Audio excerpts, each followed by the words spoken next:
Oh, what's good, my menace society? It is your host with the most shadow look back at you with another video. Make sure you guys like, comment, and subscribe to the channel. It's absolutely free. That is how you help my channel get into the algorithm. I highly appreciate if you go ahead and do that. Don't cost a damn thing. Join the madness. Now, I will send a few clippings by a subscriber of mine who had asked, what is my thought on this situation, which actually it doesn't involve the usual suspects now. It involves some different ones, right? High power fitness and breaking the cycle with slugs. I think is the name of the channel, right? Now I don't get in between people's beefs and whatever they have going on. I really don't know what's going on, and I really don't even know who these individuals are like that, right? Like I don't really know these individuals to be coming in, picking sides and judging and stuff like that, right? It's not my game. Now, but something was mentioned that I wanted to discuss, right? Now I'm not picking sides. Keep that in mind. And also keep in mind that I am not insulting, the raza or nothing like that. I am just merely speaking about how it is or how it was before out there in the streets, and individuals when it comes to the Chicanos and the Paisanos relationship in Southern California. Now, in Southern California, there was a difference between what is, the gangsters, the cholos, and the paisanos, the paisas. Of course, Chicanos are Mexicans, proud to be Mexicans and all that, right? But they did see themselves more superior than the paisanos. To the point where if a homie is being called, hey, ¿qué onda, paisa? They will get offended. Some homies would get offended. A lot of homies would get offended. They felt like you were clowning them. You were trying to belittle them, because it was seen as an insult. It was only seen as an insult because paisas normally, it was like calling somebody scary because, the individuals were just hardworking individuals. They wanted no problems, no troubles. They were easy to bully and rob, Unfortunately, yes, this is real. It wasn't just happening in my area. You know what I mean? Like I said, I have interacted with a lot of individuals. I hear it throughout, you know what I mean? The streets. Even when you had homies that really couldn't speak that good English, homies used to clown on them, chuntaros, pinches paisas, but in a joking manner. Obviously, if it's the homie, you're joking around, but that's how you clown on him, like, pinche chuntaro, like, fucking learn English, fucker.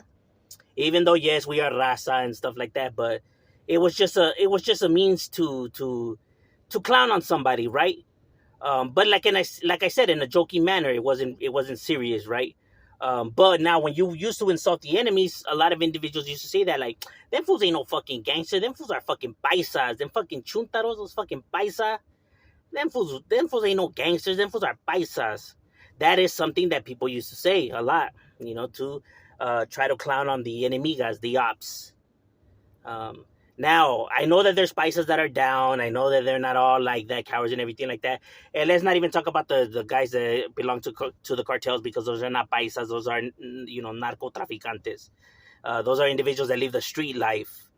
Paisas are the ones that are, they're, hardworking individuals that just don't want any issues. They don't want any drama with nobody. They're not looking for no conflict. You know what I mean? So... since they were easily able to be taken advantage of, that is the reason why people used to clown on individuals like that, right? And then you did have some homies that were paisas, right? But that were gangsters, right? Paisa gangsters. But that's not what they mean when we're talking about like paisas. Even though homies used to clown on individuals like that, but in a joking manner, right? But you have paisa gangsters, right? Who were paisanos, but they were, gangsters, right? But when they were talking about like straight chuntaros or paisas, they meaning, individuals that don't want no street life, right? But yes, people used to clown on homies for having an accent, for not being able to speak proper English. Now people could say, what about big homies? What about this and that? Some of them talk like, yes, but I'm saying in Southern California, this is how it was though. This is what was going on down here. you have to keep in mind that down here there's a big difference. There's a lot of, Central Americans and raza, and you have a lot of gang members down here, right? Let's say if somebody's coming from Northern California, they embrace more of the the Mexican and paisa side of things, because at least from what you know I have gathered, is that the Northerners used to pick on these individuals for for being Mexican and not able to speak English, and that's what why these individuals hanged out together and started these upstate gangs up there. um, so these neighborhoods upstate banded together under the same recognition that they're being targeted because of this, right? So they embraced that side of their heritage and ran with it. While in Southern California, it is more about the barrio and Chicano side of things than it is about caring about your raza and shit like that.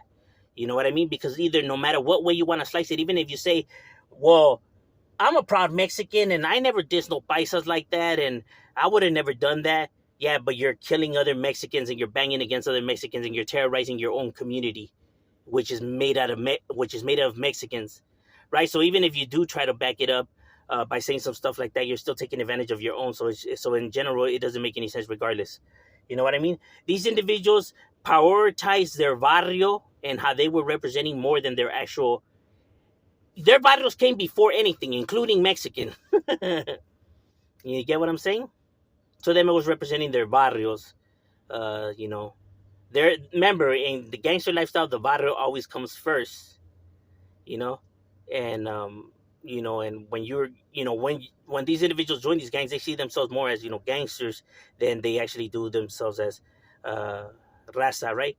Because like I said, a lot of individuals wouldn't want to be considered a paisa. I used to get offended when they would call me that. I still don't like it when they call me that. Not because I have anything against my people. Like I said, I'm proud to be Mexican, have it tattooed on me, right? Um, but coming in the area where we're coming from, it is seen as an insult. Like if somebody's trying to insult you, I know that you should be proud and embrace your heritage and stuff like that. But when you're growing up in Southern California, things are just worked a little bit different. I know this might sound odd to those who don't live down here, right? And might sound strange and whatnot, right? But this is how things were down here. Um, and so, there's been several individuals that have came on here, right, have mentioned something like that, and people be like, these fools are stupid. They don't know what they're talking about.